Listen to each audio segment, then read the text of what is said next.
الحمدللہ وکفا والصلاۃ والسلام علی عبادہ الذین اصطفا خصوصاً علی افضلہم وخاتم النبیین محمد الامین وعلی آلہ واصحابہ اجمعین. اعوذ باللہ من الشیطان الرجیم. بسم اللہ الرحمن الرحیم. قال اللہ عز وجل فی کتابہ الکریم وَهُوَ الَّذِي أَنشَأَ جَنَّاتٍ مَّعْرُوشَاتٍ وَغَيْرَ مَعْرُوشَاتٍ وَالنَّخْلَ وَالزَّرْعَ مُخْتَلِفًا أُكُلُهُ وَالزَّيْتُونَ وَالرُّمَّانَ مُتَشَابِهًا وَغَيْرَ مُتَشَابِهٍ كُلُوا مِن ثَمَرِهِ إِذَا أَثْمَرَ وَآتُوا حَقَّهُ يَوْمَ حَصَادِهِ وَلَا تُسْرِفُوا إِنَّهُ لَا يُحِبُّ الْمُسْرِفِينَ. صدق اللہ العلی العظیم. ربی اشرح لی صدری ویسر لی امری واحلل عقدۃ من لسانی یفقہوا قولی. اللہم ارنا الحق حقا وارزقنا اتباعہ وارنا الباطل باطلا وارزقنا اجتنابہ. آمین یا رب العالمین. عزیز دوستو، دورہ ترجمہ قرآن اور مختصر تشریح کے حوالے سے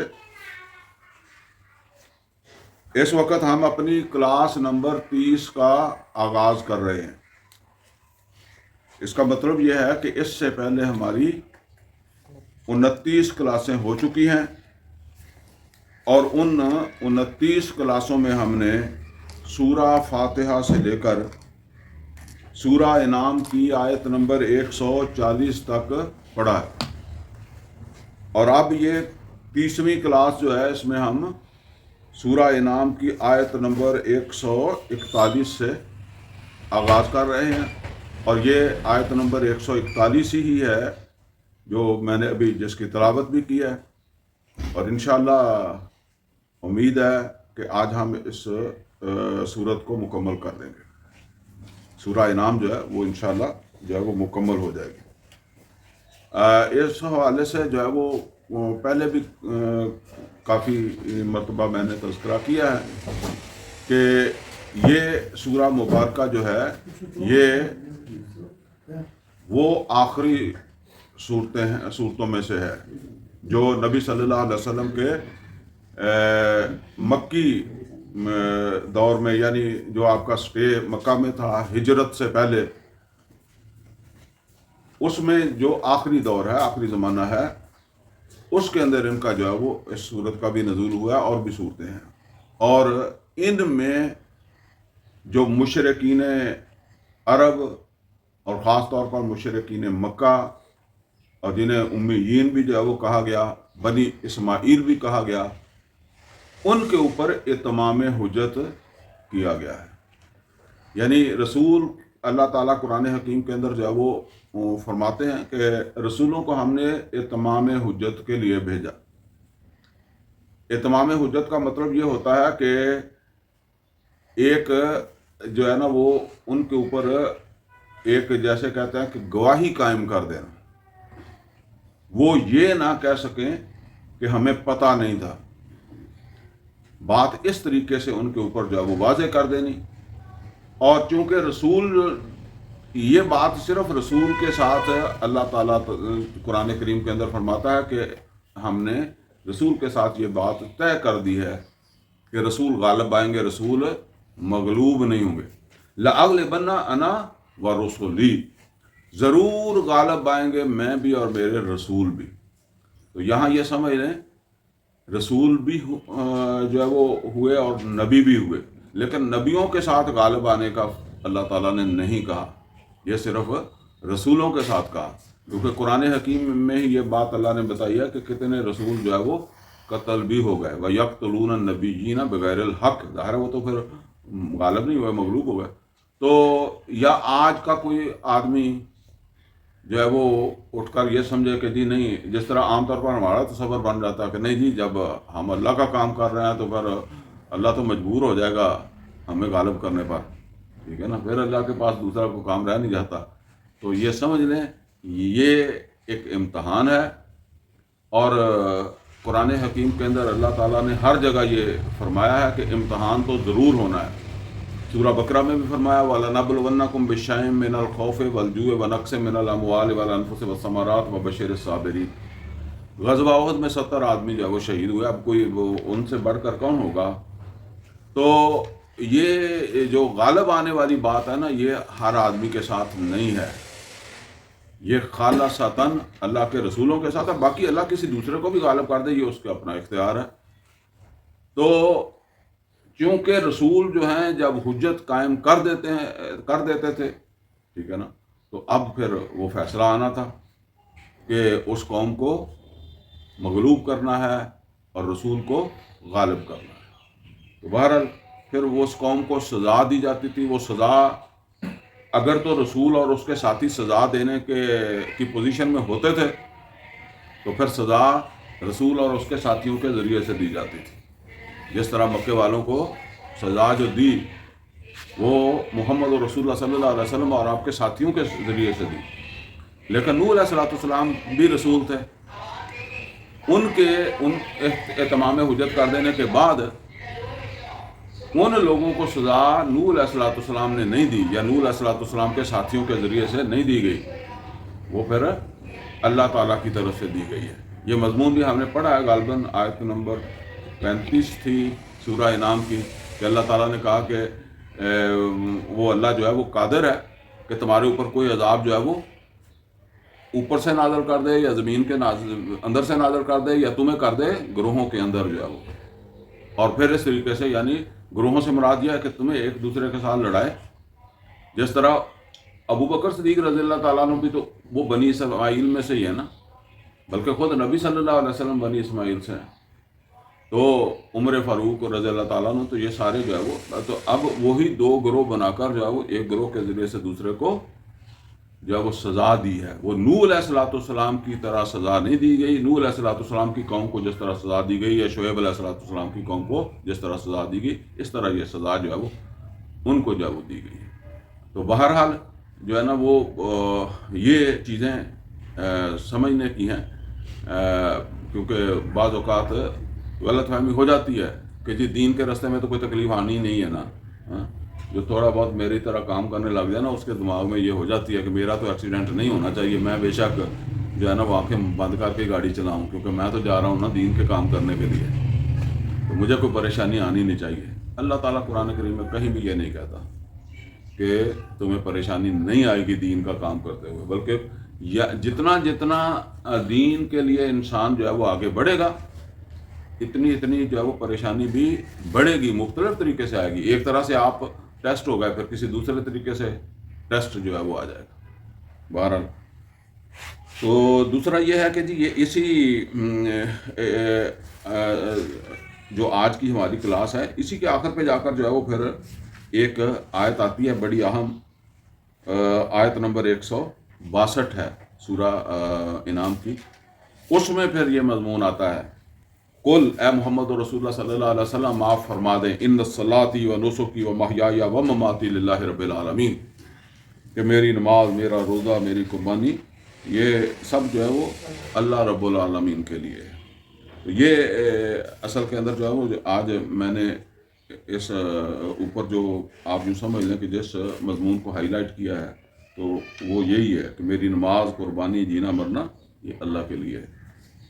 چلیں جی اب بس ہم شروع کرتے ہیں اللہ کا نام لے کر. فرمایا وَهُوَ الَّذِي أَنشَأَ جَنَّاتٍ مَّعْرُوشَاتٍ وَغَيْرَ مَعْرُوشَاتٍ، وہی ذات ہے، یعنی وہی اللہ وہی ذات ہے جس نے پیدا کیے باغات، وہ باغات بھی جو سہاروں پر کھڑے ہوتے ہیں، اور وہ بھی جو بغیر سہاروں کے جو ہے وہ کھڑے ہوتے ہیں. مطلب یہ ہے کہ ایک آم کا درخت ہے، کنو کا ہے، کوئی انار کا ہے، تو وہ خود ہی کھڑا ہوتا ہے بغیر سہارے کے. بعض اوقات خیر پھل زیادہ لگ جائے تو اس کو بھی سہارا دینا پڑتا ہے، وہ بوجھ سے جو ہے وہ ٹوٹنے کا خطرہ ہوتا ہے. لیکن نارمل کھجور کا ہے تو وہ بغیر سہارے کے کھڑا ہوتا ہے. لیکن بعض اوقات ایسے ہوتے ہیں جن کا پھل ضائع ہو جاتا ہے اگر سہارے نہ اس کو دیں. مثلا انگوروں کو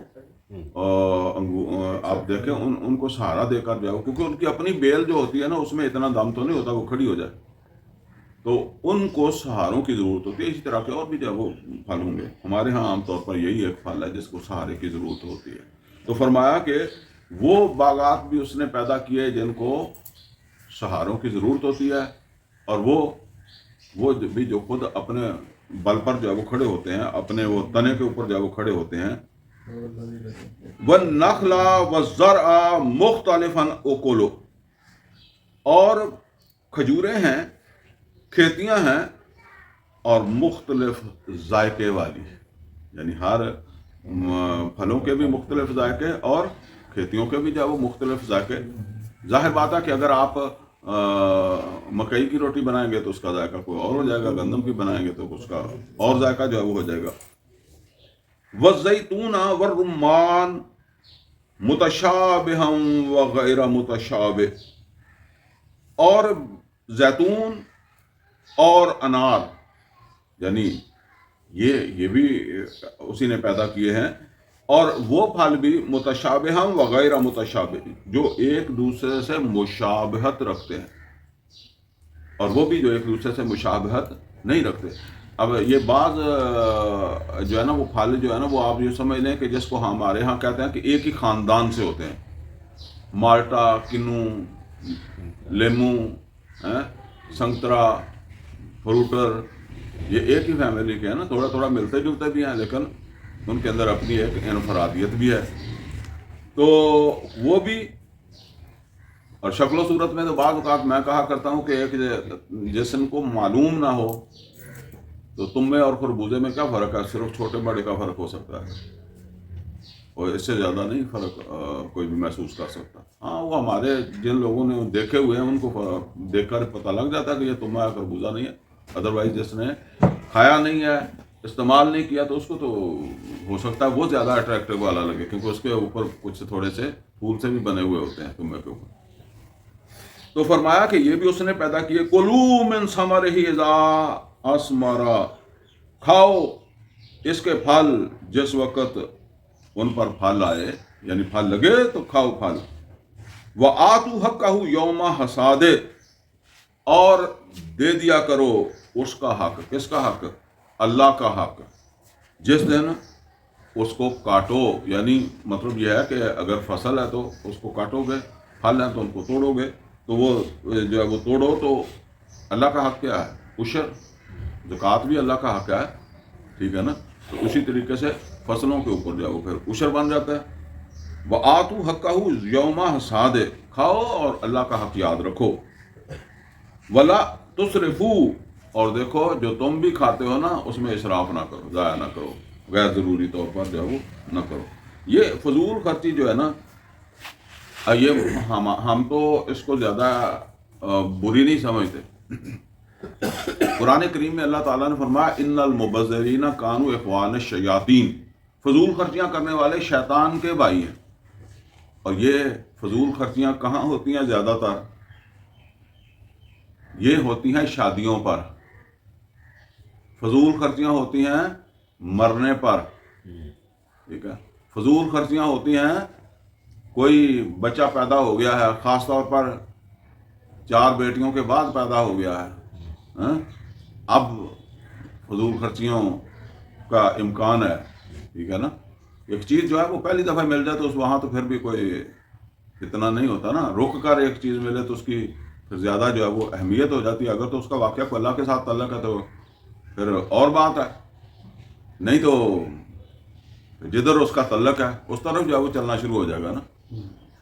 تو یہ فضول خرچی جو ہے وہ اللہ کو پسند نہیں ہے. بنی اسرائیل کو اللہ تعالیٰ نے جو ہے وہ جب من و سلوہ وغیرہ دیا نا، تو آیت نمبر 60 ہے سورہ بقرہ کی، وہاں فرمایا کلوا واشربوا من رزق اللہ، کھاؤ پیو اللہ تعالیٰ کے رزق میں سے. ولا تعثوا فی الارض مفسدین، اللہ کا رزق کھا کر زمین کے اوپر فساد نہ کرو. ولا تعثوا فی الارض مفسدین. تو فرمایا انہو لا یحب المسرفین، وہ اسراف کرنے والے، فضول خرچی کرنے والے، ضائع کرنے والے، جو ہے نا وہ ضرورت نہیں ہے بس وہاں بھی جو وہ لگانا، تو ان کو وہ محبت نہیں کرتا۔ جب اللہ محبت نہیں کرتا تو ظاہر بات ہے کہ ایمان والے کی جو صفت ہے وہ کیا ہے کہ والذین آمنوا اشد حبا للہ، تو ان کے دل میں تو اللہ تعالیٰ کی محبت بڑی شدت کے ساتھ ہوتی ہے۔ تو ظاہر ہے یہ محبت دو طرفہ تو تبھی بنے گی جب بندہ اپنے آپ کو اس لیول کے اوپر لائے گا کہ اللہ بھی میرے ساتھ محبت کرنے لگ جائے، اور میں کرتا ہوں فضول خرچی، اور فضول خرچ شیطان کے بھائی ہوتے ہیں۔ وہ بے شک میرے باقی سارے کام پورے ہیں، عمرہ پورا، داڑھی پوری ہے، نمازیں پوری ہیں، حج پورا ہے، ذکر اذکار پورا ہے، لیکن یہ ہے کہ بیٹوں کی شادیاں کرتا ہوں، تو اس وقت محمد رسول اللہ صلی اللہ علیہ وسلم کی سنت یاد نہیں رہتی، نہ بریلوی کو، نہ دیوبندی کو، نہ اہل حدیث کو۔ ایک آدمی ایک مرتبہ میرے پاس آیا اور اس نے آ کر کہا کہ منیر صاحب جو ہے نا وہ میں شادی کرنا چاہتا ہوں اور آپ مجھے مشورہ دیں کہ میں شادی جو ہے وہ کیسے کروں۔ میں نے اسے کہا کہ آپ مجھ سے مشورہ نہ دیں، آپ شادی کر لیں۔ یہ بعض اوقات مسئلہ ہوتا ہے۔ یہ تھوڑے دن پہلے کوئی بندہ جو ہے نا وہ میرے پاس آیا اور اس نے کہا جی یہ مسئلہ ہے، تو میں نے کہا کہ آپ مجھ سے نہ پوچھیں۔ تو میرا مطلب یہ تھا کہ عمل کرنا نہیں ہے، میرے بتانے کا کوئی فائدہ نہیں ہے۔ تو جو ہے نا وہ چیزیں ایسی ہوتی ہیں، وہ بندے کو پتہ ہوتا ہے کہ یہ اس نے نہیں کرنا۔ مثلاً اب آپ کے ذہن میں آئے گا، اس نے کہا کہ یہ جی ٹھیکہ یہ جائز ہے۔ میں کہا یار میرے سے نہ پوچھ، تم کہنا پیسے پھر ویسے دے دینی ہے، ٹھیک ہے نا، تو مجھ سے مت پوچھو۔ خیر اس نے اچھا ہی کیا کہ جو بات وہاں ختم کر دی۔ تو بھی جس پر آپ نے عمل ہی نہیں کرنا، تھوڑا بہت تو آپ کو پتا ہوتا ہے جب آپ مسئلہ پوچھتے ہیں نا، کسی نے آپ کو بتایا ہوتا ہے، ٹھیک ہے نا، کسی نے پہلے بتایا ہوگا کہ یہ حرام ہے، یہ ٹھیک نہیں ہے، تو اس کے کہنے پر نہیں اس نے چھوڑا، اس کے ذہن میں بھی یہی بات ہے، بس اس کو صرف یہ چاہیے کہ کوئی نرمی والی بات کر دے۔ تو میں نے کہا یار آپ مجھ سے نہ پوچھیں، جو کر رہے ہیں نا وہ کرتے رہیں، کیونکہ آپ نے اصل میں کرنا وہ ہے جو آپ کر رہے ہیں۔ تو اسی طرح جو ہے نا وہ آدمی کہنے لگا کہ میں نے جو ہے وہ شادی کرنی ہے، تو میں نے کہا جی آپ مجھ سے نہ پوچھیں، تو آپ شادی کر لیں، اس لیے کہ بعد میں بھی آپ نے یہی کرنی ہے تو خام خواہ گناہ گار ہوں گے آپ پوچھا کے۔ خیر اس نے کہا نہیں جی آپ بتائیں ایسی کون سی بات ہے۔ میں نے کہا محمد رسول اللہ صلی اللہ علیہ وسلم نے 12 شادیاں کی ہیں، محمد رسول اللہ صلی اللہ علیہ وسلم نے 3 بیٹیوں کی شادیاں کی ہیں، تو کسی ایک کو ماڈل بنا لیں، اس طریقے سے کر لیں۔ آپ یقین کریں وہ کہتا ہے کہ جی پھر تو نہ کرنے والی گل ہی ہے۔ تو میں نے کہا یہ بات تو میں نے پہلے ہی کہہ دی تھی۔ وہ مطلب یہ ہے کہ میرا باپ نہیں مانے گا، میری برادری نہیں مانے گی، میرے لڑکی والے نہیں مانیں گے، فلانا نہیں مانے گا، تو پھر میں نے کہا ان کو بناؤ، پھر کیوں کہ محمد رسول اللہ صلی اللہ علیہ وسلم کے چکر میں پڑتے ہو۔ تو یہ ہے جی اصل کے اندر جو ہے وہ وہاں پھر خرچے کرتا ہے، اسی طریقے سے مر جائے گا، پھر دے گا پکا پکا کے، کسی سے قرضہ بھی پکڑے گا۔ یہ بھی ایک واقعہ میں آپ کو سناتا ہوں۔ میرے پاس ایک آدمی آیا اور اس نے کہا کہ حاجی صاحب مجھے کوئی تھوڑے سے پیسے چاہیے، بالکل اس کی بات بتا رہا ہوں، پیسے چاہیے کیونکہ رات لگتا ہے ماں فوت ہو جائے گی۔ میں نے کہا کہ رات ماں فوت ہو جائے گی تو پھر پیسوں کی تو ضرورت ختم ہو جائے گی، پیسوں کی ضرورت تو ختم ہو جائے گی جب ماں فوت ہو جائے گی، تو پیسوں کی ضرورت تو تب ہے جب تک وہ زندہ ہے، اس کا اگر آپ نے کوئی علاج کروانا ہے تو وہ مجھے کہنے لگا جی بات یہ ہے کہ خرچہ تو پھر ہی شروع ہونا ہے، ٹھیک ہے نا۔ دیکھیے یہ معاشرتی دباؤ ہے، یعنی کوئی مجبور ہے۔ اسی طرح کا ایک واقعہ میں آپ کو اور سنا دوں کہ اچھا یہ جیلم وغیرہ کے علاقے میں نے سنا ہے کہ یہاں مرنے والا جو اس کا بہت خرچہ ہوتا ہے، ہمارے پھر بھی کم ہوتا ہے، ٹھیک ہے۔ تو ایک آدمی وہاں فوت ہو گیا ایکسیڈنٹ میں، میرے وہ جاننے والے تھے۔ اچھا وہ وہاں پھر کافی پروسیس ہے نا اس کا، ایسے تو نہیں ہے کہ آپ ابھی جو مر گیا تو اس کو اٹھا کے جب وہ لے آئیں، وہاں پہ گورنمنٹ کا وہ کافی پروسیس بنتا ہے، وہ 10-15 دن لگ جاتے ہیں، وہ رکھ دیتے ہیں اسے اسٹور میں لاش کو۔ تو بہرحال ان کے ہاں رواج تھا وہ جو تو وہاں امارات میں تھے ان کی برادری جاننے والے گاؤں کے، وہ روزانہ اس کے پاس وہاں آ کر بیٹھ جاتے ہیں، روزانہ چائے ظاہر جب بیٹھے ہیں تو روٹی بھی کھائیں گے۔ یہ بات کہاں کی ہے؟ یہ وہاں امارات کی بات ہے۔ وہ 15 دن 20 دن جتنے دن رہا تو وہاں بھی اس کا خرچہ ہوتا رہا۔ تو ایک دن اس نے مجھے کان میں آہستہ سے بتایا، اس نے کہا کہ یہ ابھی اس کے مرنے کا میں نے گھر نہیں بتایا، پاکستان میں نہیں بتایا میں نے کہا کیوں؟ آپ نے کیوں نہیں بتایا؟ اس نے کہا کہ جس طرح یہ لوگ یہاں آ کر جمع ہو جاتے ہیں نا ہر روز، اپنی ڈیوٹی کرا کے پھر ادھر ہی آ جاتے ہیں، تو اس طرح جو آر پروار برادری دور نزدیک ساری، اس نے یہ لاش یہاں مہینہ پڑی رہے، انہوں نے مہینہ گھر میں ادھر آ کے بیٹھ جانا ہے، تو ان کو بھی صبح شام کی روٹی جو ہے وہ دینی پڑنی ہے، تو بہت مہنگا پڑتا ہے۔ پھر اسی نے مجھے بتایا تھا کہ یہ بعد میں کوئی اور بھی خرچے اس کے جو ہے وہ کافی ان کے جو ہے وہ بنتے ہیں، مرنے کے بعد بھی وہ مہینہ 1.5 مہینہ جو ہے وہ جاتے ہی نہیں ہیں، قریب والے چلے جاتے ہیں اپنا کام کاج کر کے نا، پھر آ جاتے ہیں۔ تو اسی طرح کا ایک جو ہے نا وہ واقعہ میں نے اپنے محلے میں دیکھا، تو وہ بھی خیر گاؤں دیہات سے آئے ہوئے تھے، ان کی بھی کوئی رسومات ہوں گی، تو ان کا لڑکا ایکسیڈنٹ کے اندر فوت ہو گیا، اور ان کا ایک داماد جو ہے نا وہ اپنی فیملی لے کر آیا، تو وہ چونکہ مسجد میں نماز پڑھتا تھا، تو ایک دن میں نے اس کے ساتھ جو ہے وہ بات کی، تو وہ بندہ دفن ہو گیا، اس کو 2 ہفتے ہو گئے، یہ جا ہی نہیں رہے، تو میں نے اسے کہا کہ آپ کا وہاں کوئی کام نہیں ہے، سندھ سے آپ آئے ہیں فیملی پوری کے ساتھ، کوئی کام آپ کا نہیں ہے؟ کہتے نہیں ہم 40واں کروا کے جائیں گے، تو 40واں کروا دیا، پھر اس کے بعد بھی وہ 2 مہینے بعد 3 مہینے بعد پھر کوئی اور کرنے آ گئے، پھر بھی اس کو میں نے دیکھا کوئی 2 ہفتے رہ کے گئے، تو یہ مطلب کیا وہ مرنے کے اوپر اور زیادہ عذاب آ گیا۔ تو بہرحال فضول خرچی جو ہے نا وہ درست نہیں ہے، اور یہ مرنے والے کے گھر سے کھانا کھانا، خاص طور پر اگر کھانا اس کے گھر کا ہے، تو ویسے وہ کسی دوسری جگہ سے بھی آیا ہے تو کچھ دور پار سے اگر آیا ہے تو کھائے نا، وہ یہاں جو اپنے گھر سے جو ہے وہ جس نے جا کر گھر سے پہنچ جانا ہے، 2 گھنٹے کی مسافت ہے، موٹر سائیکل پہ آیا تھا 3 گھنٹے کی مسافت ہے، وہ کیوں کھاتا ہے وہاں سے؟ وہ اپنے گھر جا کر جو ہے وہ کھائے۔ تو فرمایا کہ انہ لا یحب المسرفین، بے شک وہ اسراف کرنے والوں سے محبت نہیں کرتا۔ ومن الانعام حمولۃ وفرشا، اور اسی طریقے سے مویشیوں میں سے چوپائے جو ہیں وہ بھی ہیں حمولہ، جو بوجھ اٹھانے والے ہیں، بار برداری کا کام کرنے والے ہیں۔ یہ پتہ ہوگا آپ کو، اونٹ بار برداری والا جانور ہے نا، گدھا، گھوڑا بھی، بیل بھی، یہ بوجھ اٹھاتے ہیں۔ اور فرشا، جو چھوٹے فرش کے ساتھ، فرش کہتے ہیں نا نیچے کو، تو مطلب زیادہ اونچے قد کے نہیں ہیں، بوجھ نہیں اٹھا سکتے، بھیڑ بوجھ نہیں اٹھا سکتی، بکری نہیں اٹھا سکتی، تو یہ اس طرح کی۔ فرمایا کلوا مما رزقکم اللہ، کھاؤ جو رزق اللہ تعالیٰ نے جو ہے وہ دیا ہے۔ بے شک وہ بار برداری کے جانور بھی رزق ہی ہے نا، اونٹ بوجھ بھی اٹھاتا ہے، کھایا بھی جاتا ہے، دودھ بھی اس کا پیا جاتا ہے، اسی طریقے سے بکری بھی ہے، دودھ بھی پیو، گوشت بھی کھاؤ، بار بوجھ تو وہ نہیں اٹھاتی، تو یہ اللہ کا رزق ہے، کھاؤ اس میں سے۔ ولا تتبعوا خطوات الشیطان، اور شیطان کے نقش قدم کے اوپر نہ چلو۔ اصل میں وہ پچھلی کلاس میں یہ بات آ چکی تھی کہ بعض چیزوں کو وہ نہیں کھاتے تھے جن کو اللہ تعالیٰ نے حلال قرار دیا، وہ ان کے اپنے نظریات تھے پرانے۔ انہ لکم عدو مبین، بے شک وہ تمہارا کھلا دشمن ہے، یعنی وہ شیطان جو ہے وہ تمہارا کھلا دشمن ہے، وہ کوئی نہ کوئی چیز تمہارے خلش تمہارے دماغ میں پیدا کرے گا، اور تم اس حرام کو جو ہے نا وہ مطلب یہ ہے کہ اس سے نفرت کرنے لگ جاؤ گے، یا کوئی اس طرح کی چیز ہو جائے گی۔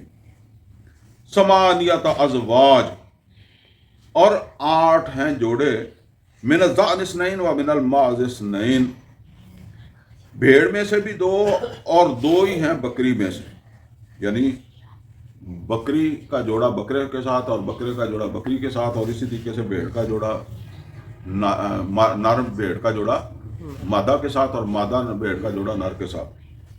قل الذکرین حرم ام الانثیین، تو اے محمد صلی اللہ علیہ وسلم آپ ان سے کہیں کیا حرام ہیں یہ 2 مادہ ہیں، یا 2 مطلب یہ ہے کہ مذکر حرام ہے، نر حرام ہے، الذکرین، یا 2 نر جو ہیں وہ حرام ہے، ام الانثیین، یا 2 مادائیں حرام ہیں۔ ان کی بھیڑ بکری میں سے جو بتایا ان سے وہ کہا مادائیں حرام ہے یا نر حرام ہے. ام مشتملت علیہ ارحام الانثیین، یا حرام ہے وہ چیز جو جن پر ان کا رحم مشتمل ہے، یعنی رحم کے اندر جنہوں نے جو پرورش پا رہا ہے. جس طرح انسان کا بچہ ماں کے رحم میں پرورش پاتا ہے تو اسی طرح جانور کا بھی تو پاتا ہے نا، تو وہ حرام ہے. نبئونی بعلم، مجھے جواب دو علم کے ساتھ، کوئی علمی دلیل جو ہے وہ لاؤ. اب یہ سمجھ لیں یہی اصل میں مسئلہ ہے. علمی دلیل اللہ نے مانگی ہے، اور وہ کیا کہتے تھے؟ وہ کہتے تھے جی ہمارے باپ دادا سے یہ چلا آ رہا ہے. پھر ہمارے باپ دادا جب وہ پاگل نہیں تھے، بیوقوف نہیں تھے، ان کے پاس ابراہیم علیہ السلام کا دین چلا ہی آ رہا تھا نا. تو یہ ہے مسئلہ آج کا بھی. آج بھی پہلی چیز سمجھ لیں قرآن ہے، دوسری چیز محمد رسول اللہ صلی اللہ علیہ وسلم کا فرمان ہے. نبی صلی اللہ علیہ وسلم نے خود بھی یہ نہیں کہا کہ پہلے میرا فرمان ہے اور بعد میں اللہ کا قرآن ہے. نبی صلی اللہ علیہ وسلم نے فرمایا فَإِنَّ خَيْرَ الْحَدِيثِ کتاب اللہ، سب سے زیادہ خیر والی چیز کیا ہے؟ اللہ کی کتاب ہے. وَخَيْرَ الْهَدِيِ هَدِيُ مُحَمَّدُ رسول اللہ صلی اللہ علیہ وسلم. تو پہلی ترجیح اللہ کی کتاب ہوگی، دوسری ترجیح وہ ہوگی محمد رسول اللہ صلی اللہ علیہ وسلم کی سنت ہے، آپ کا کوئی فرمان ہے. اسی لیے نوٹ کریں اللہ کی کتاب، اس کو اللہ تعالیٰ نے محفوظ بنایا نا، تو کیا اللہ تعالیٰ محمد رسول اللہ صلی اللہ علیہ وسلم کی جو ہے وہ احادیث کو محفوظ نہیں کر سکتا تھا؟ کر سکتا تھا. چنانچہ قرآن کے حوالے میں کوئی آدمی جو ہے وہ دلیل نہیں مانگ سکتا. اگر وہ قرآن کی آیت ہے تو وہ دلیل نہیں مانگ سکتا، لیکن اگر کوئی حدیث ہے تو اس کے بارے میں یہ تحقیق کرنا ہر آدمی کا حق ہے کہ یہ حدیث ہے بھی کہ نہیں ہے. ٹھیک ہے نا؟ صرف یہ نہیں کہ آپ کہیں کہ جی فلاں کتاب کے اندر موجود ہے، فلاں عالم نے کہہ دیا ہے. وہ عالم کو غلطی بھی لگی ہو سکتی ہے نا. تو آج بھی آپ دیکھتے ہیں کہ بڑے نئے عالم اٹھتے ہیں اور وہ کہتے ہیں کہ پرانے عالموں کی وہ تردید کر دیتے ہیں کہ انہوں نے، یہ انسان تھے نا، غلطی ہوئی ان سے. تو اگر اس حوالے سے استثناء ہے تو وہ محمد رسول اللہ صلی اللہ علیہ وسلم کا. لیکن جب یہ بات ہوتی ہے نا تو اس وقت یہ ہوتا ہے کہ کیا یہ واقعی اللہ کے رسول صلی اللہ علیہ وسلم کی حدیث ہے اور اللہ کے رسول صلی اللہ علیہ وسلم کے یہ الفاظ ہیں. تو یہ چیزیں پھر جو ہے وہ ان کی ضرورت ہوتی ہے. تو بہرحال جو ہے وہ آج بھی جو لوگ گمراہی کے اندر جو ہے وہ مبتلا ہوتے ہیں نا، وہ بھی باپ دادا کے راستے پر چلتے ہیں. ان کو بھی قرآن کی دلیل اچھی نہیں لگتی، ان کو بھی اللہ کے رسول صلی اللہ علیہ وسلم کا فرمانا جو ہے نا وہ اسی وقت تک اچھا لگتا ہے جب تک وہ ان کے باپ دادا کے ساتھ مناسبت رکھتا ہو. قرآن کی بھی وہی بات اچھی لگتی ہے جو ان کے باپ دادا کے ساتھ مناسبت رکھتی ہے. تو یہ اصول سمجھ لیں سب سے پہلے قرآن ہے. نبئونی بعلم، مجھے بتاؤ کسی علمی دلیل سے، ان کنتم صادقین، اگر تم سچے ہو. ومن الابل اثنین ومن البقر اثنین، اور اسی طریقے سے جو ہے وہ اونٹ میں سے بھی دو ہیں جوڑے، مطلب، اور گائے میں سے بھی دو. وہی اونٹ نر اور اونٹ مادہ ان کا ایک دوسرے کے ساتھ، اور اسی طریقے سے گائے نر اور مادہ ان کا آپس میں. قل الذکرین حرم ام الانثیین، تو کہیں اے محمد صلی اللہ علیہ وسلم کیا ان دونوں کے نر جو ہیں وہ حرام ہے یا ان دونوں کی مادائیں حرام ہیں؟ ام مشتملت علیہ ارحام الانثیین، یا ان دونوں میں سے جو مادائیں ہیں یعنی گائے اور اونٹ کی مادہ جو ہے اس کے پیٹ کے اندر جو پرورش پا رہا ہے وہ حرام ہے. علم کے ساتھ بتاؤ کہ تم جو کہتے ہو کہ ہم ابراہیم علیہ السلام کے دین پر ہیں، اسماعیل علیہ السلام کے دین پر ہیں، تو پھر لاؤ کوئی علمی دلیل یہاں، اس کے ساتھ جاؤ بتاؤ. ام کنتم شہداء، کیا تم گواہ ہو، تم اس وقت موجود تھے. اذ وصاکم اللہ بہذا، جب اللہ تعالیٰ نے تمہیں ان چیزوں کے بارے میں حکم دیا تھا، وصیت کی تھی، تاکید کی تھی کہ بھئی یہ حرام ہے، یہ حلال ہے، جو انہوں نے بنایا تھا. تو وہ جو میں نے عرض کیا کہ وہ ایسے نہیں کہتے تھے کہ ہم نے یہ توقع بندی سے کر لیا ہے. وہ کہتے تھے اصل میں یہ اسی کی روح کے مطابق کر رہے ہیں، جو دین ہمارے پاس ہے ابراہیم اسماعیل علیہ السلام سے چلا آ رہا تھا، اسی کی روح کے مطابق اب یہ فتوے دے رہے ہیں نا. متولی مسجد حرام کے متولی ہے نا، یہ مذہبی رہنما ہے، یہ فتوے دے رہے ہیں اسی کے مطابق نا. تو کیا تمہارے پاس کوئی مطلب علمی دلیل ہے؟ کیا تم اس وقت کے گواہ ہو جس وقت اللہ تعالیٰ نے تمہیں اس بات کی جو ہے وہ کا حکم دیا ہو جس کے جو تم دلیل دیتے ہو؟ فرمایا فمن اظلم ممن افترى علی اللہ کذبا، اس سے بڑھ کر ظالم کون ہے جو اللہ کی جانب جھوٹ باندھے، یعنی اپنی طرف سے بنا کر جو ہے نا وہ پھر اسے منسوب اللہ کے ساتھ ہی کرتے ہیں۔ یہ چلتا ہی نہیں ہے اگر اللہ کے ساتھ منسوب نہیں کریں گے نا۔ یہ آج بھی جتنی بدعتیں ہیں ان کو کہیں نہ کہیں سے جوڑنا پڑتا ہی ہے، مجبوری ہے جوڑنا، عام لوگوں کو مطمئن کرنا پڑتا ہے، عام لوگ پھر مطمئن ہو جاتے ہیں سن سنا کے۔ تو فرمایا کہ لِيُضِلَّ النَّاسَ بِغَيْرِ علم، تاکہ اللہ کے ساتھ جوڑ کر لوگوں کو بغیر علم کے گمراہ۔ یہ نوٹ کر لیں، آج یہ زیادہ تر مذہبی حوالے سے مذہبی اور یہ خاص طور پر پیر اور یہ آستانوں کے دین پر چلنے والے یہ لوگوں کو بہت زیادہ جو گمراہ کرتے ہیں، اور یہ باتیں وہیں جا کر جوڑیں گے، کہیں نہ کہیں سے وہاں اس کو جو وہ فٹ کریں گے۔ ان اللہ لا یہدی القوم الظالمین، اور اللہ تعالیٰ ایسے ظالموں کو جو وہ ہدایت نہیں دیتا۔ کل، اور اے محمد رسول اللہ صلی اللہ علیہ وسلم آپ فرما دیں، لا اجد فی ما اوحی الی محرما علی طاعم یطعمہ، یعنی اے محمد صلی اللہ علیہ وسلم آپ فرما دیجئے کہ جو وہی میرے پاس آئی ہے، یعنی یہ جو قرآن آیا ہے میرے پاس، اس میں میں نہیں پاتا کسی بھی کھانے والے کے لیے حرام کسی کھانے کو مگر جب وہ ایسا ہو، اللہ کے ساتھ، اللہ ان یکون میتا، سوائے اس کے کہ وہ مردہ ہو، تو اس کو تو میں پاتا ہوں اپنی اس وحی میں کہ وہ حرام ہے، او دمم مسفوحا، یا بہتا ہوا خون، بہتے ہوئے خون سے مراد یہ ہے کہ ایک خون وہ ہوتا ہے جو انسان کے یا کسی جانور کے جسم سے نکلتا ہی نہیں، کچھ نہ کچھ رہ جائے گا نا، تو وہ تو ہے حلال ہی ہے، ٹھیک ہے، لیکن جو نکلا ہوا ہے، جو نکل رہا ہے، اس کو آپ کس طریقے سے روکیں، ٹھیک ہے نا، کسی مطلب ٹیکنیک سے روکیں، یا نکلنے کے بعد اسے پینے لگ جائیں تو وہ حرام ہے۔ او لحم خنزیر، اور تیسری چیز ہے خنزیر کا گوشت، وہ بھی حرام ہے۔ وَإِنَّهُ رِجْسٌ، یہ تو واقعی جو ہے نا وہ ناپاکی ہے، گندگی ہے۔ او فسقن احل لغیر اللہ بہ، یا پھر ناپاک ہے وہ جو غیر اللہ کی طرف جو ہے وہ جس کے اوپر اللہ غیر اللہ کا نام جو ہے وہ پکارا گیا۔ اب یہ اصل کے اندر جو ہے وہ سمجھ لیں کہ غیر اللہ کے نام کا ذبیحہ کا مطلب یہ نہیں ہے کہ اس کے اوپر جو ہے وہ مطلب یہ ہے کہ اس پیر کا نام، جیسے ہم کہتے ہیں اللہ اکبر، تو وہ اللہ کی جگہ اس پیر کا نام لے دیا، یا کسی بت کا نام لے دیا، یا کسی اور چیز کو جس کو بھی سمجھا اس کا نام لے، یہ نہیں ہے۔ اصل بات یہ ہے کہ وہ جو ذبح کیا جا رہا ہے اس میں پیش نظر کیا چیز ہے، کیا وہ اللہ کی رضا کے لیے کیا جا رہا ہے، تو ظاہر ہے پھر اگر اللہ کی رضا کے لیے کرنا ہے تو پھر وہ جو اللہ تعالیٰ نے بتایا ہے اس طرح کا کرنا پڑے گا۔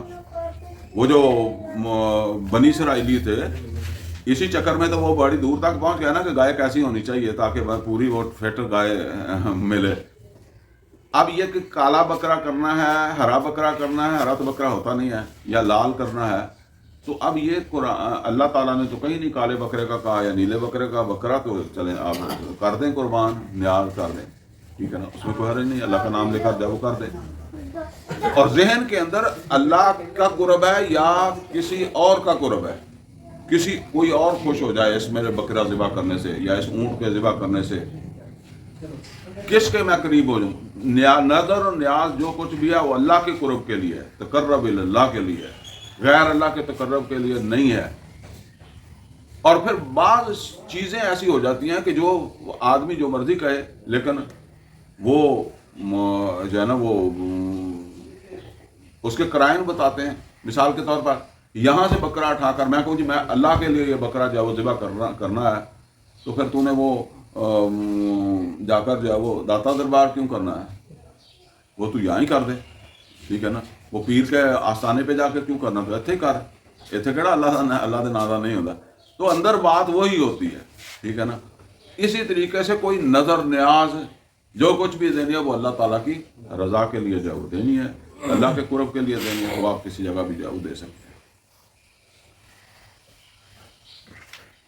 فَمَنِ اضْطُرَّ غَيْرَ بَاغٍ وَلَا عَادٍ، اور جو کوئی بھی مجبور ہوا بغیر جو ہے وہ نافرمانی کی نیت سے اور بغیر وہ سرکشی کیے ہوئے. سرکشی مطلب حد سے بڑھ جانا.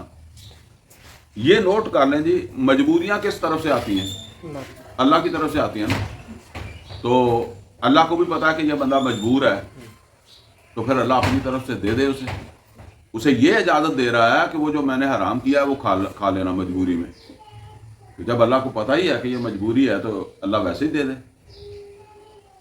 اصل میں یہ بھی ایک بڑی بات ہے. یہ جب اللہ تعالیٰ انسانوں کا امتحان لیتا ہے تو وہ ایک جیسے ماحول میں رکھ کر لیتا ہے. خاص طور پر یہ جو چیز ہے نا، اس کو آپ ایسے نہ سمجھیں کہ جی ہم عام طور پر اگر دیکھیں گے تو ہم نے تو ایسا بندہ ہی نہیں دیکھا جو اتنا مجبور ہو گیا ہو کہ بھی اسے خون پینا پڑ گیا ہو، اسے کوئی سور کھانا پڑ گیا ہو، اسے کوئی ایسی صورتحال بن گئی ہو. لیکن جہاد فی سبیل اللہ میں، قتال فی سبیل اللہ میں اس طرح کے مرحلے آئیں گے. اور وہاں بھی ایک بات یہ ہے کہ اللہ تعالیٰ کی طرف سے ناشتہ آ جائے تمہیں، پھر تمہیں حرام کھانے کی ضرورت نہیں پڑے گی. اللہ کی طرف سے دوپہر کا کھانا آ جائے تب بھی نہیں پڑے گی. بنی اسرائیل کو من و سلوہ آ گیا تھا، لیکن یہ بات اللہ نے رکھی نہیں ہے. یہ تو پھر مطلب ایک جیسے ماحول میں ٹیسٹ ہے نا، تمہارے سامنے وہ کافر بھی تو ٹیسٹ دے رہے ہیں نا. تو اللہ تعالیٰ نے اس ماحول میں یہ اجازت دے دی ہے. باقی عام حالات میں بھی کوئی پھنس گیا ہے، حالات میں آ گیا ہے تو اس سے استفادہ کر سکتا ہے.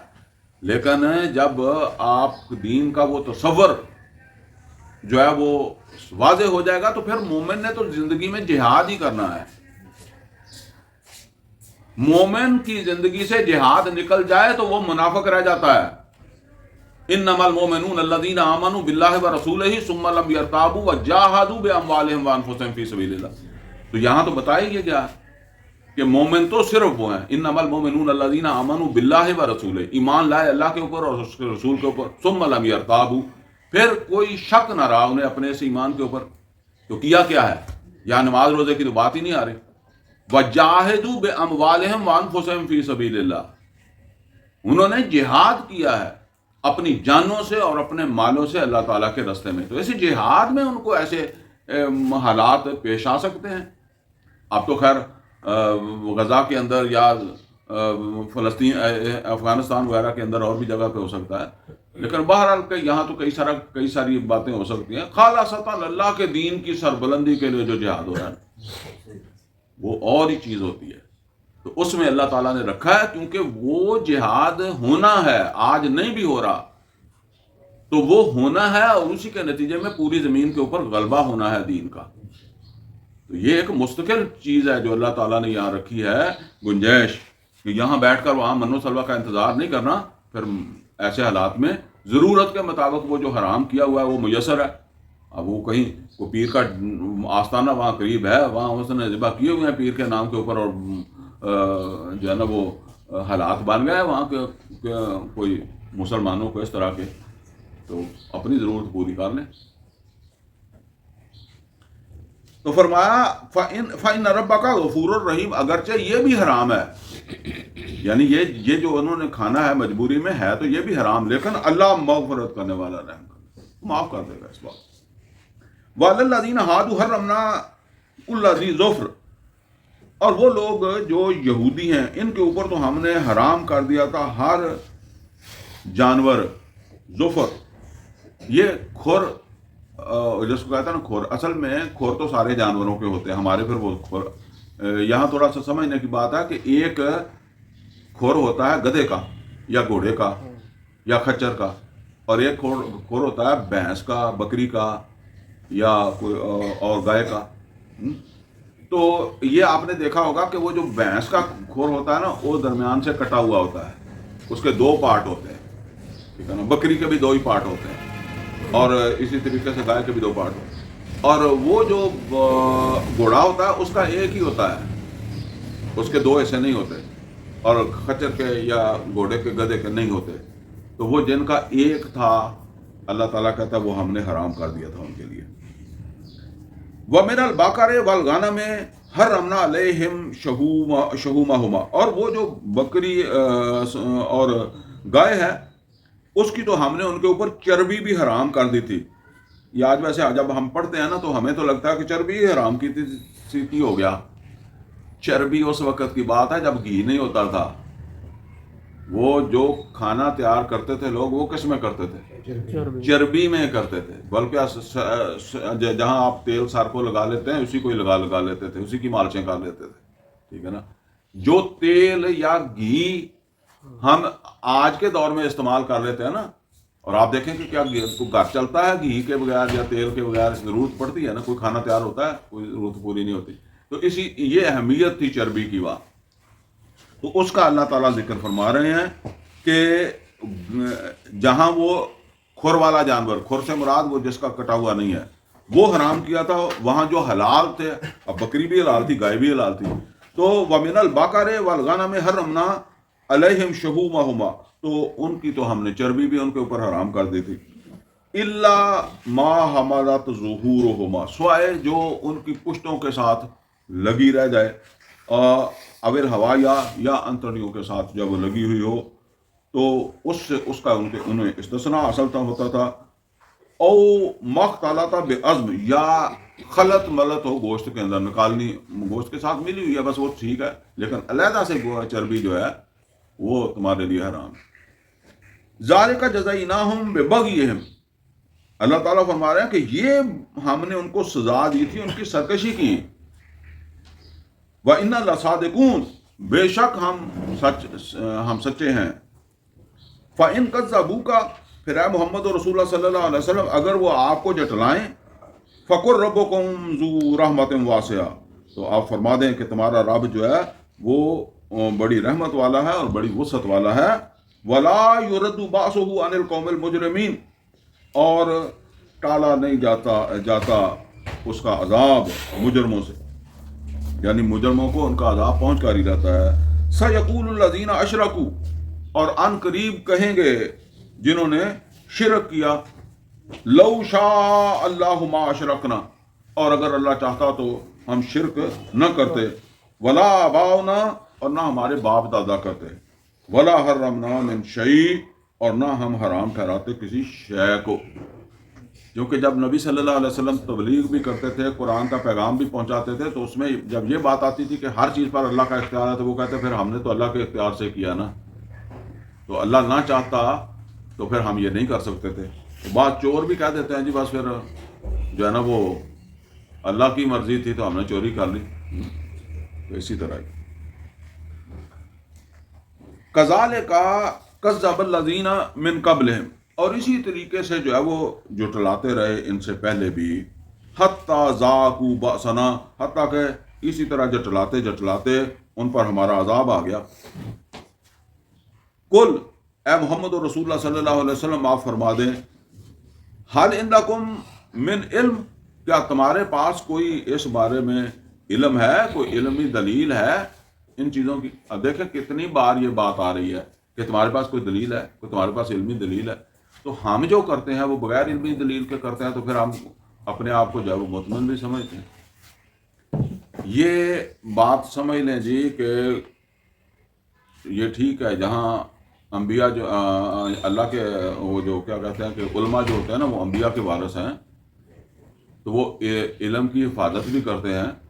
وہاں جو خرابیاں پیدا کرنے والے ہوتے ہیں نا وہ بھی علماء ہی ہوتے ہیں, بغیر علم کے کوئی گمراہ نہیں کر سکتا. ٹھیک ہے نا. آپ کہیں نتو خیرہ ایسے اٹھ کر جب بات کرے گا اس کی بات ہی کسی نے نہیں سننی, کیونکہ وہ جس نے گمراہ کرنا ہے نا اس نے بھی ایسا محل تیار کرنا ہے کہ دیکھنے والا مطمئن ہو. آپ ذرا سوچیں, مرزا قادیانی ایک عام انسان ہے, اس کے پاس کو وہی آئی ہے, پھر بھی کتنے جو ہے وہ چوٹی کے لوگ ہیں انہوں نے ان کو جو ہے وہ اس کو مانا ہے. آپ حیران ہوں گے, اہل حدیث وہ جا کر جو ہے وہ قادیانی ہوئے ہیں. عام باقیوں نے تو ہونا ہی ہونا تھا، وہ بھی ہوئے ہیں جا کر، اور دفاع کرتے رہے ہیں اس کا. جو سب سے زیادہ جس نے دفاع کیا وہ تو اہل حدیثوں سے جب ادھر کنورٹ ہوا نا. حکیم پتہ نہیں کیا کوئی اس طرح کا اس کا نام تھا، نور الدین کچھ اس طرح نام تھا. بلکہ وہ مرزا تو ہو سکتا ہار جانا، اس نے نہیں ہارن دیتا، اس نے اس کو پوری سپورٹ کی. کل حل عندکم من علم، کیا تمہارے پاس کوئی علم ہے؟ فتخرجوہ لنا، تو اس کو لاؤ ہمارے سامنے اگر تمہارے پاس علم ہے. ان تتبعون الا الظن، نہیں تم اتباع کر رہے ہو گمان کی، یعنی علم کوئی نہیں ہے، بس ایسے گمان کے اوپر چل رہے ہو. وان انتم الا تخرصون، اور نہیں تم جو ہے وہ بس اٹکل سے باتیں کر رہے ہو.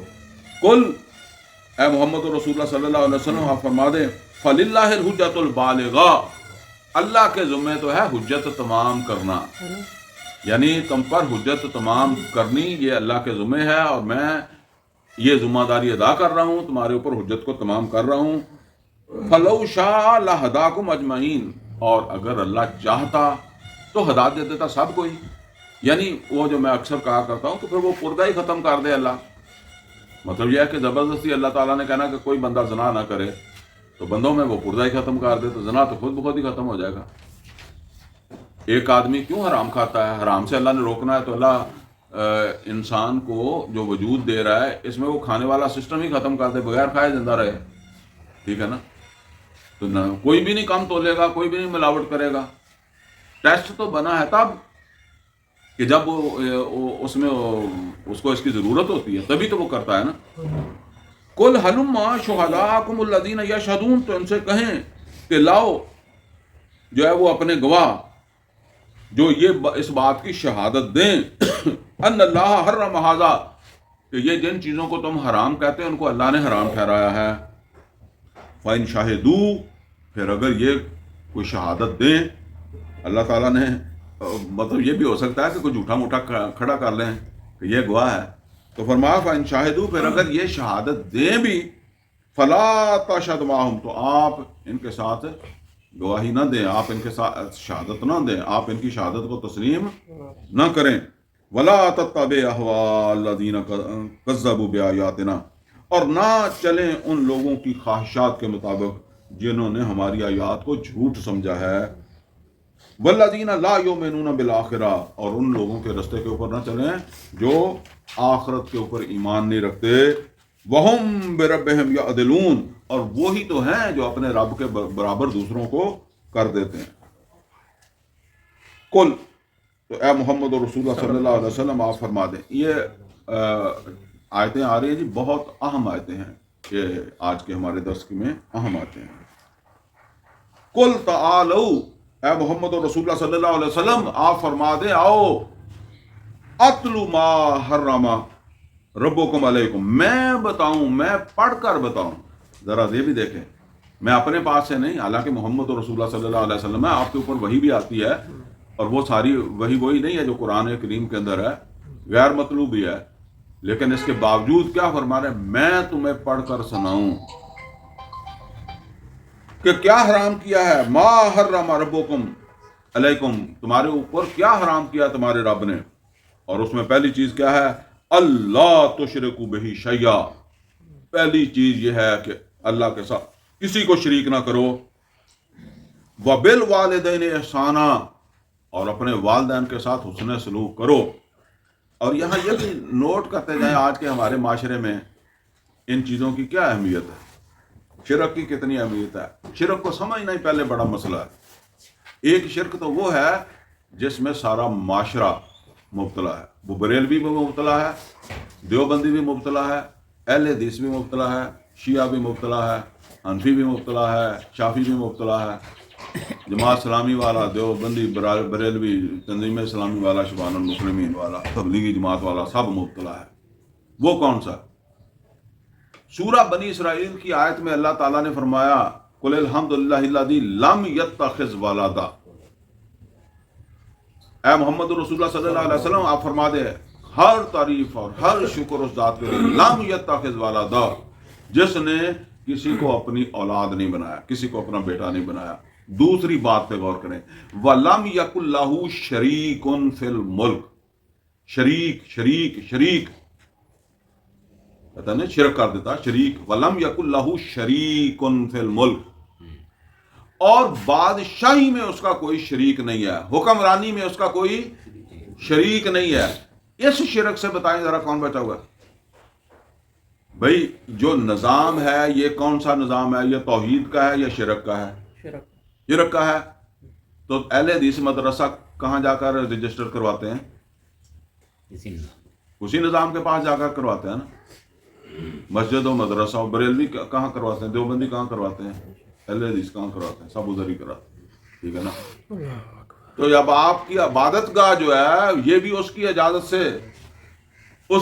سے ہے، تو آپ کا گھر، آپ کی دکان، وہ تو ہے ہی ہے، وہ تو ہے ہی ہے۔ دکان آپ لائسنس بنائیں گے بغیر، مکان بنائیں گے تو آپ کو جو ہے وہ اس کا نقشہ پاس کروانا پڑے گا۔ کوئی چیز خریدیں گے تو پھر جا کر جو ہے وہ حکومت کو ٹیکس بھی ادا کریں گے اور پٹواری کے پاس اس کا اندراج بھی کروائیں گے نا۔ تو اب مسئلہ یہ ہے کہ اس شرک کو بدلنے کے لیے نبی صلی اللہ علیہ وسلم نے جو فرمایا، من را منکم منکرا فلیغیرہ بیدہ، پہلی بات تو یہ ہے کہ طاقت کے ساتھ، یہ بات سمجھ لیں، طاقت نہیں ہے۔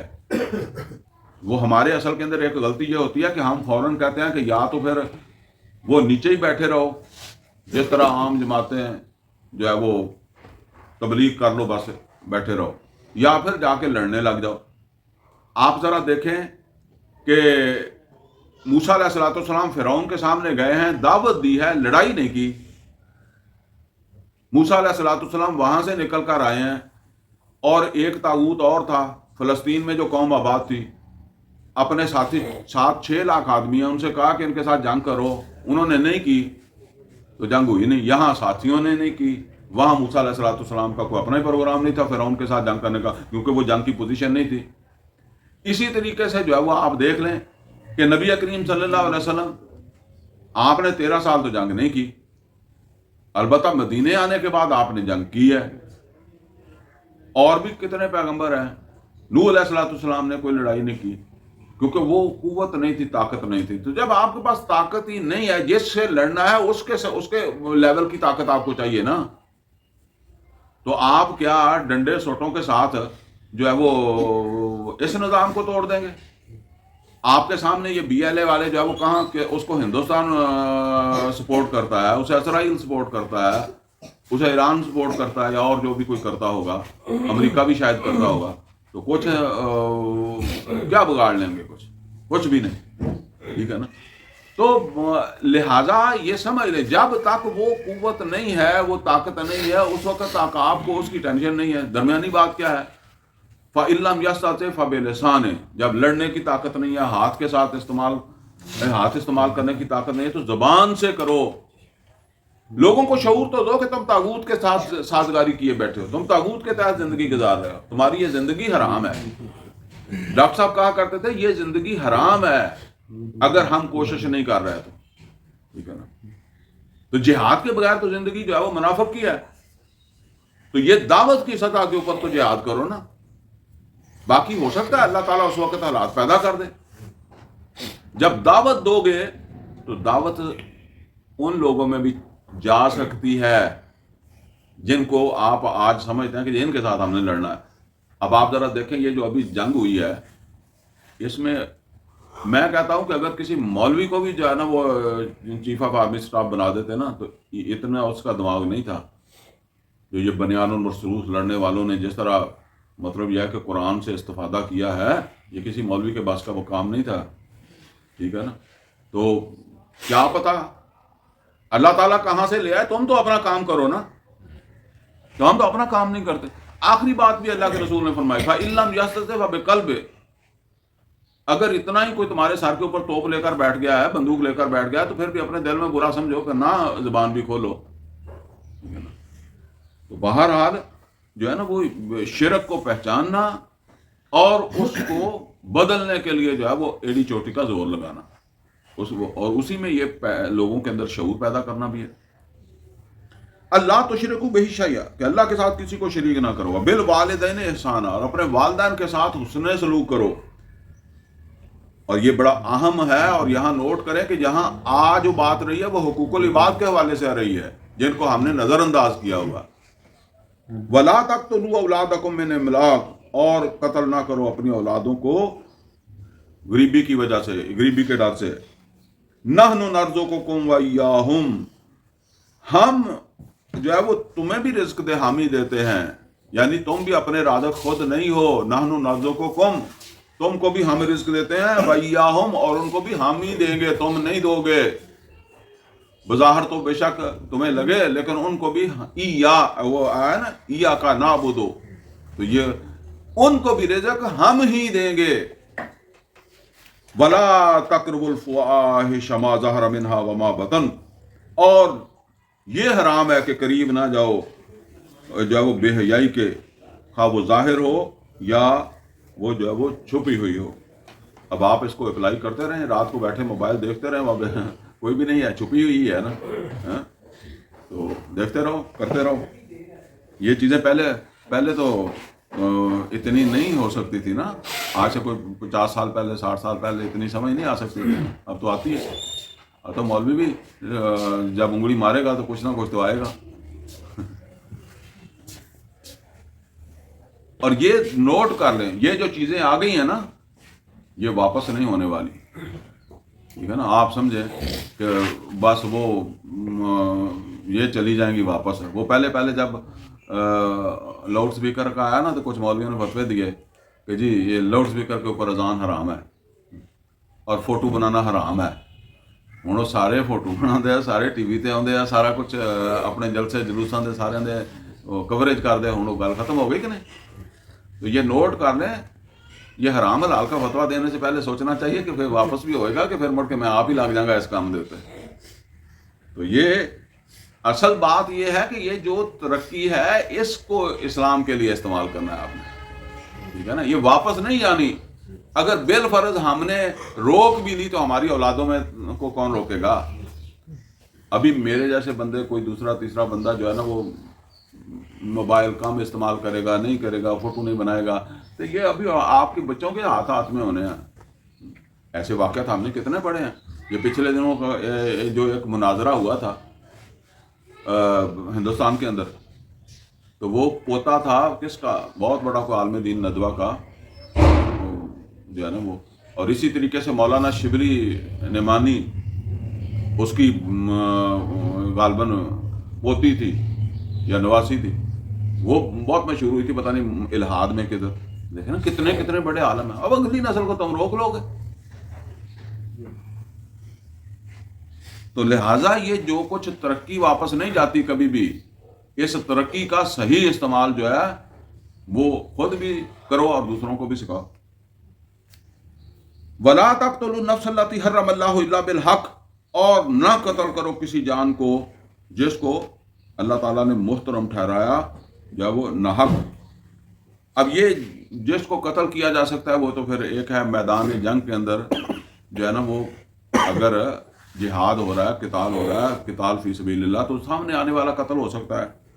اسی طرح وہ زانی کے لیے ہے کہ وہ سنگسار ہو سکتا ہے، اور قتل کے بدلے بھی قتل ہو سکتا ہے، مرتد بھی قتل ہو سکتا ہے، اور اسلامی ریاست کا باغی بھی قتل ہو سکتا ہے. لیکن ایک بات سمجھ لیں، یہ کوئی بھی قتل ایسا نہیں ہے کہ جو آپ نے اٹھ کر کرنا ہے. یہ کرنا ہے ریاست نے، نظام نے.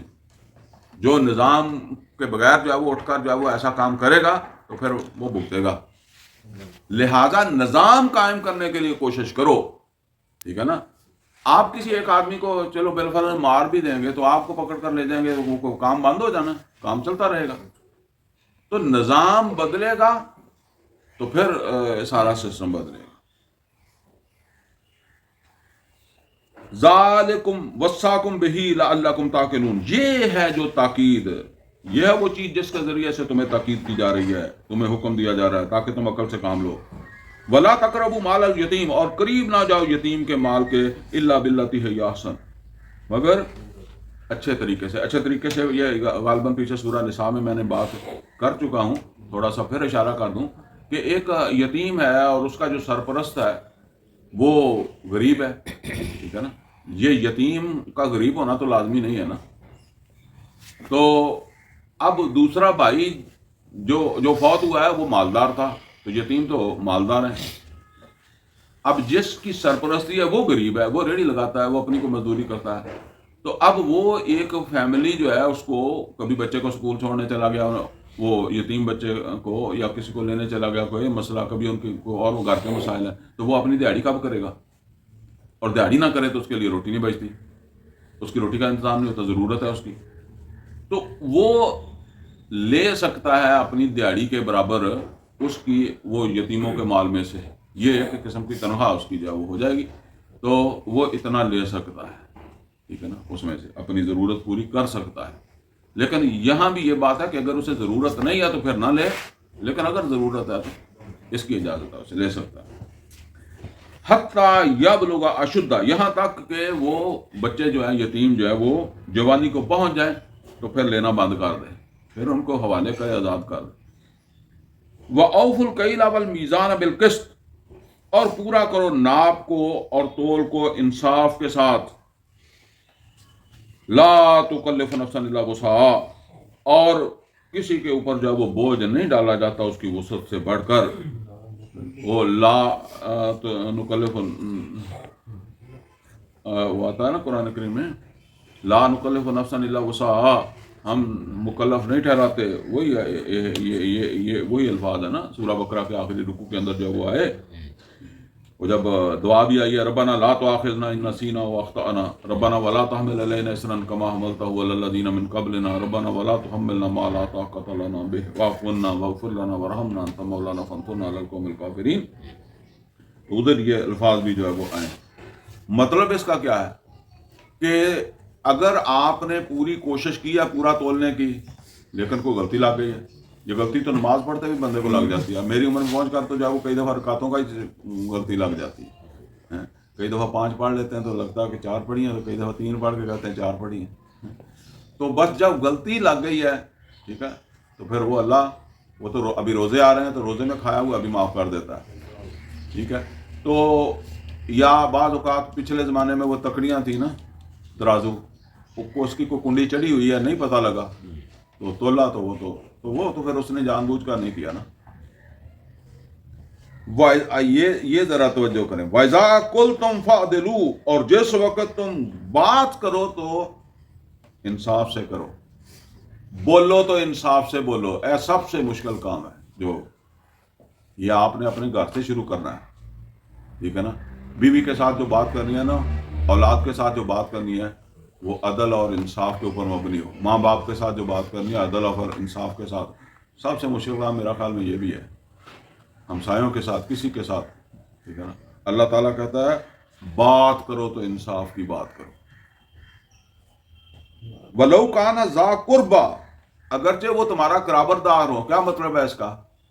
اس کا مطلب یہ ہے کہ بات کرو انصاف کی، اگرچہ مقابلے پہ کون ہے؟ تمہارا کوئی قرابت دار، تمہاری اس بات سے ہٹ ہو رہا ہے، وہ تمہاری اس بات سے وہ ہٹ ہو رہا ہے، نقصان اس قرابت دار کو ہو رہا ہے، فائدہ کسی دوسرے کو ہو رہا ہے.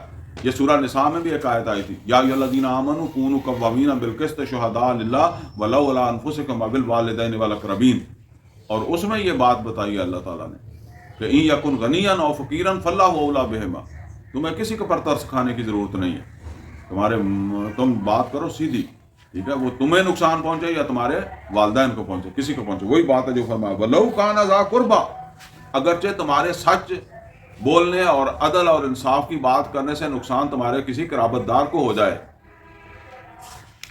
وَبِعَهْدِ اللَّهِ أَوْفُوا، اور اللہ کے ساتھ جو وعدہ ہے، عہد ہے، اس کو پورا کرو. اللہ کے ساتھ کتنے وعدے ہیں جی؟ ایک ہے اللہ کے ساتھ عہد ہے، سورہ اعراف کی آیت نمبر 172 میں، جسے کہتے ہیں عہد الست بربکم قالوا بلا. اور اسی طریقے سے ایک دوسرا عہد ہے جو سورہ فاتحہ کے اندر ہم کرتے ہیں، ایاک نعبد و ایاک نستعین. اور ایک عہد ہے سورہ مائدہ کی آیت نمبر 7 میں،